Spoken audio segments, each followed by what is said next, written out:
I woke up one morning and naturally went to go check YouTube. On my recommended feed was this video, an advanced Kakyoin time stop combo. I thought I was just going to be watching a video on some newly popular JoJo Mugen mod I never heard of.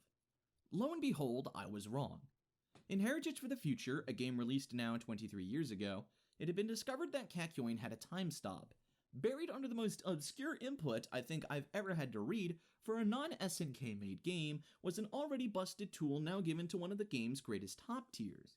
It was and probably will be a meta-defining shakeup that will rattle the tier list and matchups for years to come. This is the incident that inspired me to make this video.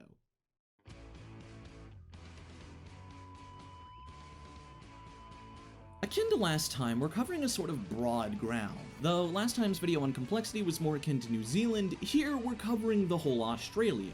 Balance is something often discussed with a lot of emotion behind it. You'll hear players calling for buffs or nerfs to certain characters for varying reasons.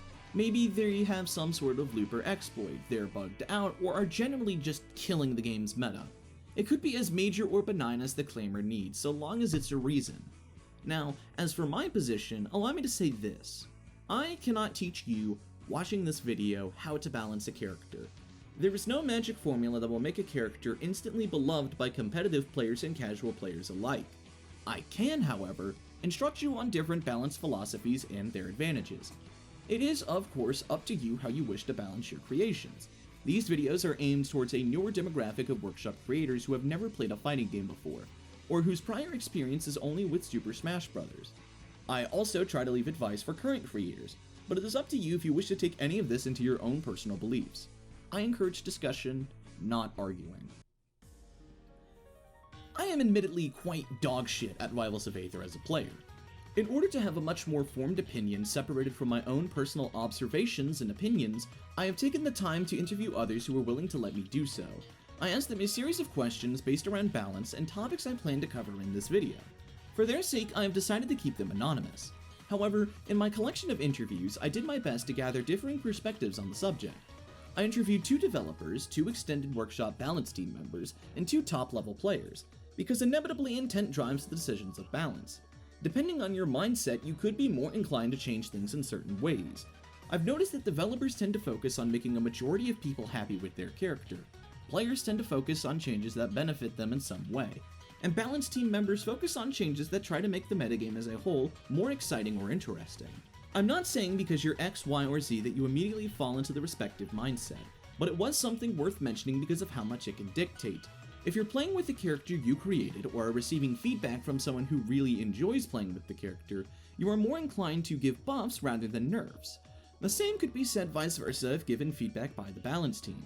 Developers tend to lean on whichever side is the vocal majority for some major examples like game-breaking bugs.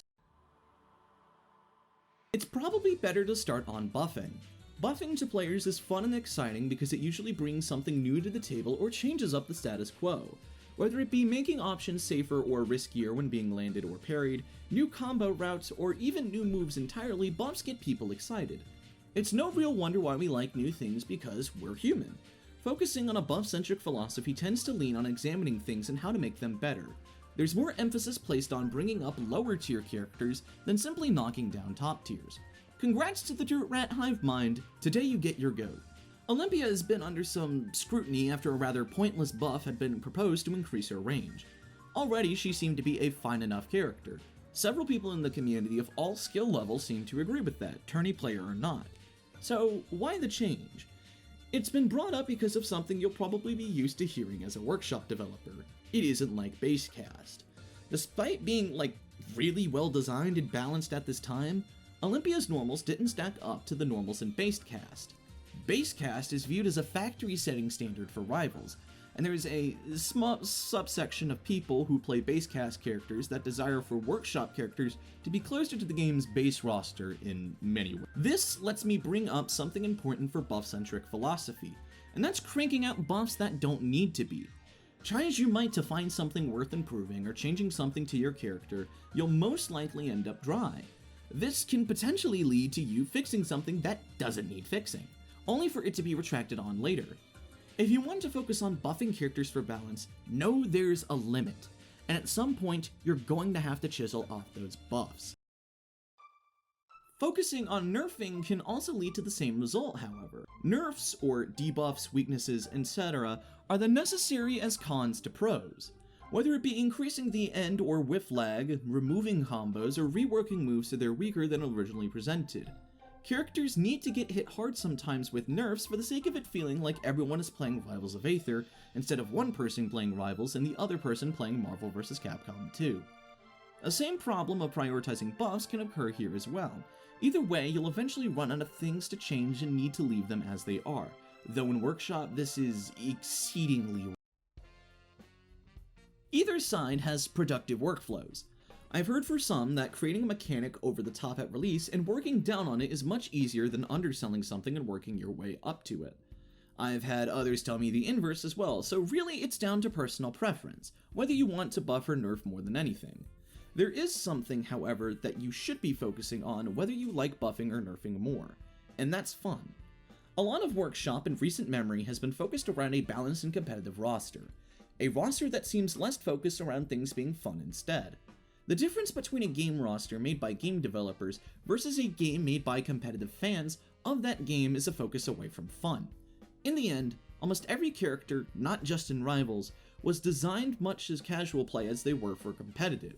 Even Rivals base catch, which is paraded around by some to be the standard all Workshop characters should meet, has absurd jank like Crag being able to kill at 40%. This jank was intentional because in a casual setting with your buds on the couch environment, it's fun. It allows someone less skilled to be able to come back in matches when playing with their friends. Competitive players just simply have the ability to work around the jank like Crab being able to kill at 40%, to where it isn't spammable but instead something that has to be earned. This isn't just a Rivals thing either. From Smash to even the most obscure fighters like Melty Blood or Heritage for the Future, characters are designed with as much casual play in mind as competitive. Playing Workshop with someone who knew nothing about it once opened my eyes to this fact. He didn't know anything about who was playing as or what they did. In fact, we had to just stop several matches just for him to look up the Steam page for what the hell he was playing. And to him, the most fun he had playing the game was with a goat able to land hit markers from back air. What most people will tell you is true, that focusing on getting your character in a tournament shouldn't be a priority.